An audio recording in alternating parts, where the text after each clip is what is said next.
Dear brother and sister H, I recollected your countenances as being among several that I had seen who need a work accomplished for them before they can be sanctified through the truth.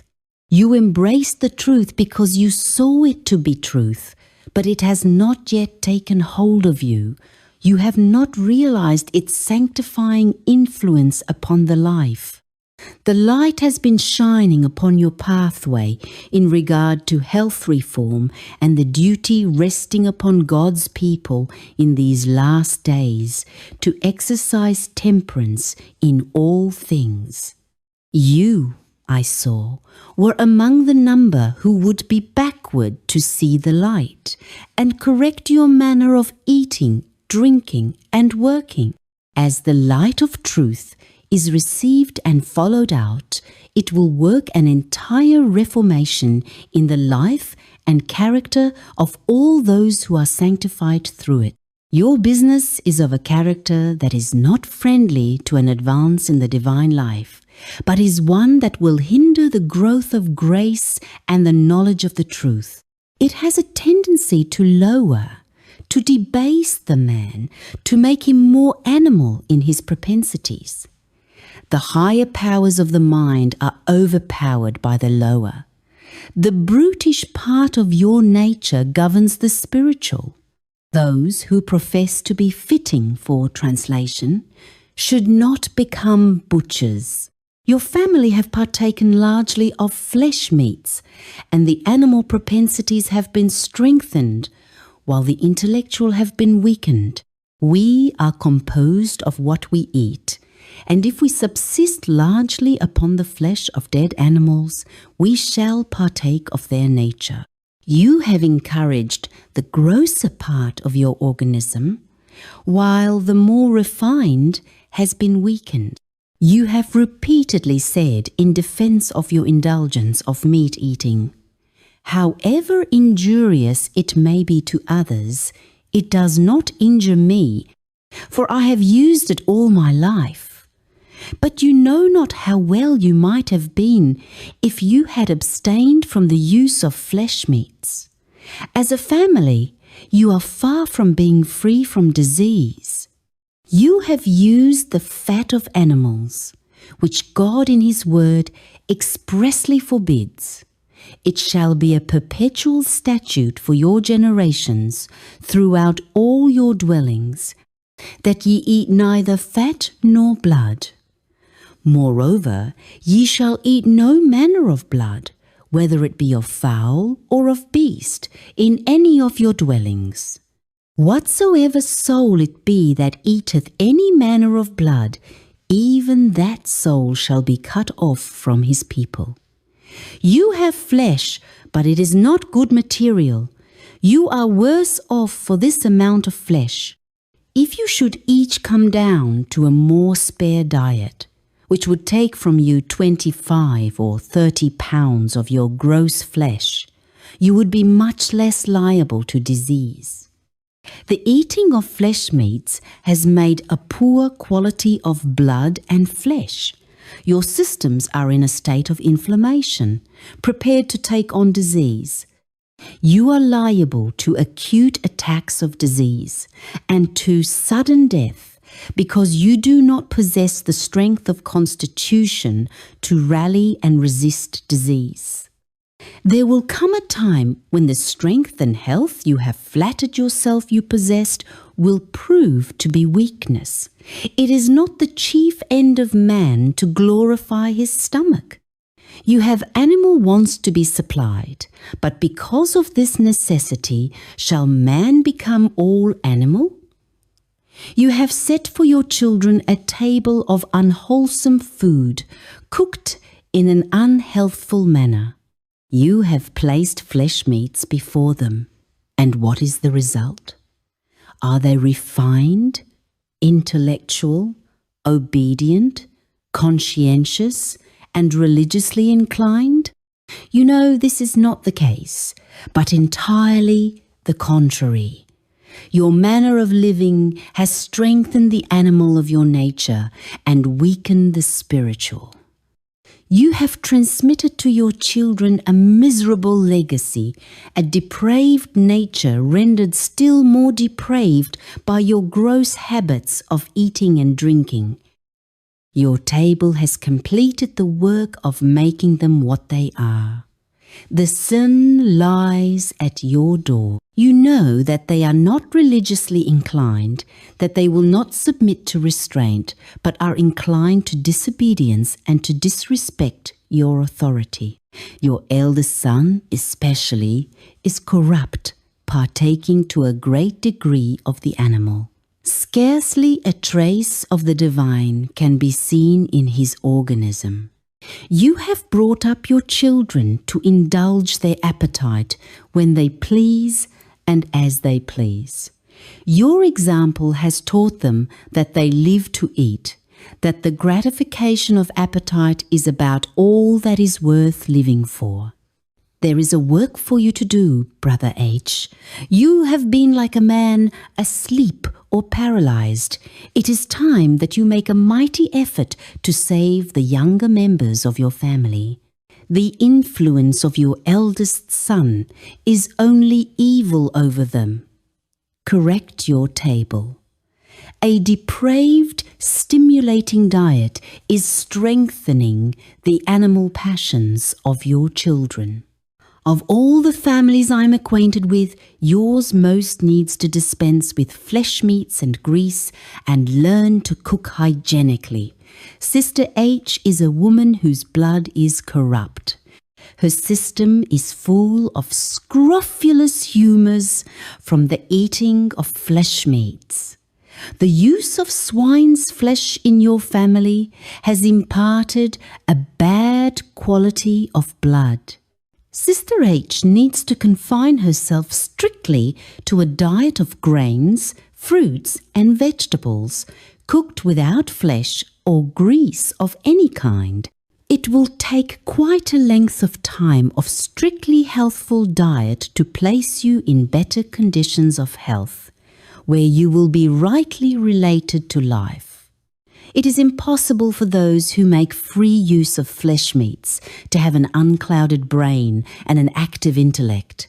We advise you to change your habits of living, but while you do this, we caution you to move understandingly. I am acquainted with families who have changed from a meat diet to one that is impoverished. Their food is so poorly prepared that the stomach loathes it. And such have told me that the health reform did not agree with them, that they were decreasing in physical strength. Here is one reason why some have not been successful in their efforts to simplify their food. They have a poverty-stricken diet. Food is prepared without painstaking, and there is a continual sameness.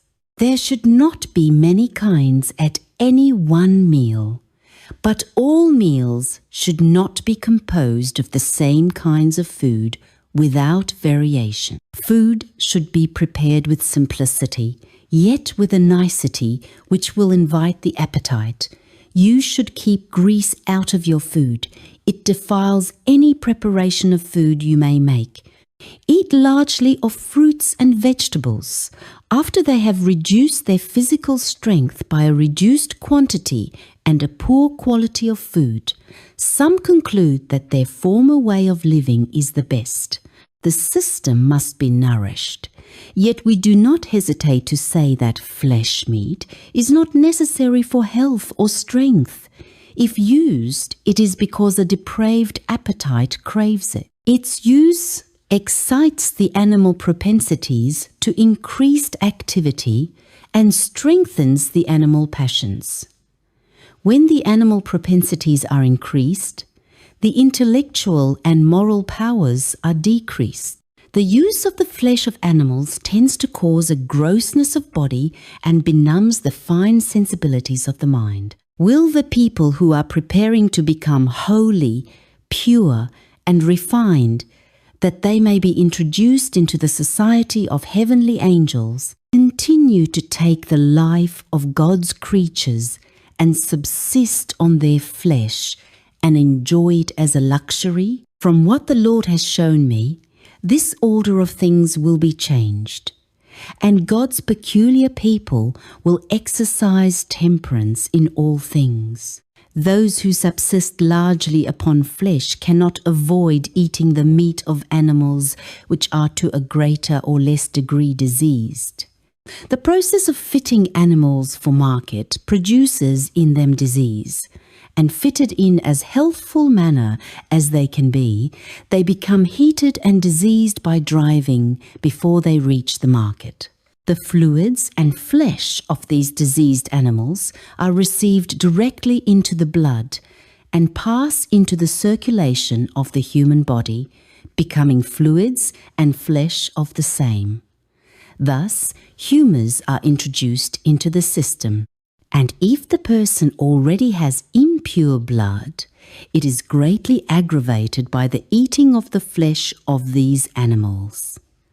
The liability to take disease is increased tenfold by meat eating.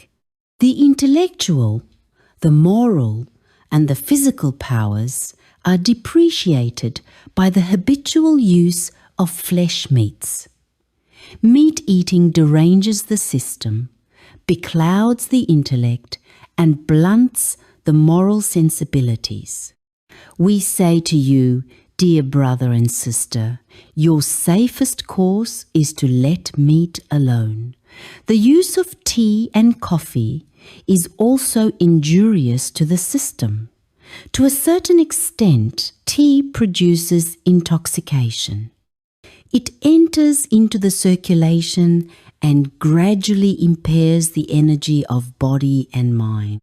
It stimulates, excites, and quickens the motion of the living machinery, forcing it to unnatural action, and thus gives the tea drinker the impression that it is doing him great service, imparting to him strength. This is a mistake. Tea draws upon the strength of the nerves and leaves them greatly weakened. When its influence is gone and the increased action caused by its use is abated, then what is the result? Languor and debility corresponding to the artificial vivacity the tea imparted. When the system is already overtaxed and needs rest, the use of tea spurs up nature by stimulation to perform unwanted, unnatural action, and thereby lessens her power to perform and her ability to endure, and her powers give out long before heaven designed they should. Tea is poisonous to the system. Christians should let it alone. The influence of coffee is in a degree the same as tea, but the effect upon the system is still worse. Its influence is exciting, and just in the degree that it elevates above par, it will exhaust and bring prostration below par. Tea and coffee drinkers carry the marks upon their faces. The skin becomes sallow and assumes a lifeless appearance. The glow of health is not seen upon the countenance. Tea and coffee do not nourish the system. The relief obtained from them is sudden, before the stomach has time to digest them. This shows that what the users of these stimulants call strength is only received by exciting the nerves of the stomach, which convey the irritation to the brain, and this in turn is aroused to impart increased action to the heart and short-lived energy to the entire system. All this is false strength that we are the worse for having. They do not give a particle of natural strength. The second effect of tea drinking is headache, wakefulness, palpitation of the heart, indigestion, trembling of the nerves, with many other evils. I beseech you, therefore, brethren, by the mercies of God, that ye present your bodies a living sacrifice, holy, acceptable unto God, which is your reasonable service. God calls for a living sacrifice, not a dead or dying one. When we realize the requirements of God, we shall see that He requires us to be temperate in all things. The end of our creation is to glorify God in our bodies and spirits, which are His. How can we do this when we indulge the appetite to the injury of the physical and moral powers?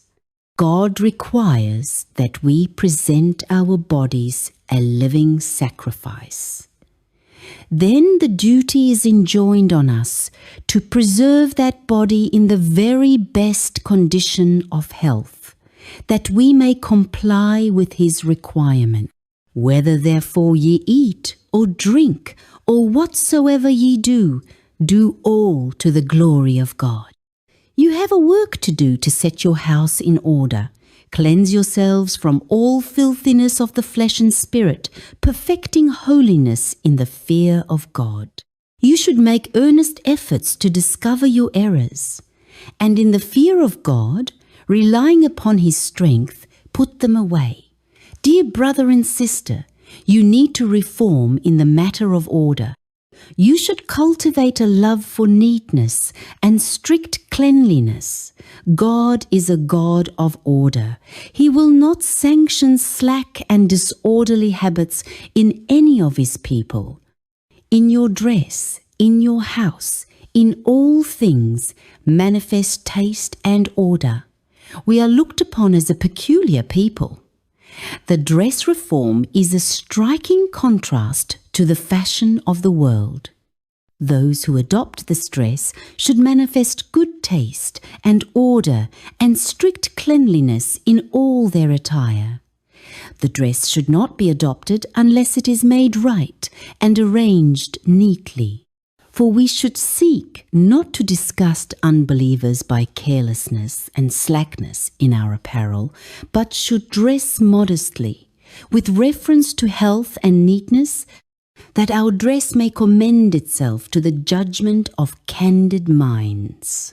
You need clear, energetic minds in order to appreciate the exalted character of the truth, to value the atonement, and to place the right estimate upon eternal things. If you pursue a wrong course and indulge in wrong habits of eating and thereby weaken the intellectual powers, you will not place that high estimate upon salvation and eternal life, which will inspire you to conform your life to the life of Christ. You will not make those earnest, self-sacrificing efforts for entire conformity to the will of God, which His Word requires, and which are necessary to give you a moral fitness for the finishing touch of immortality.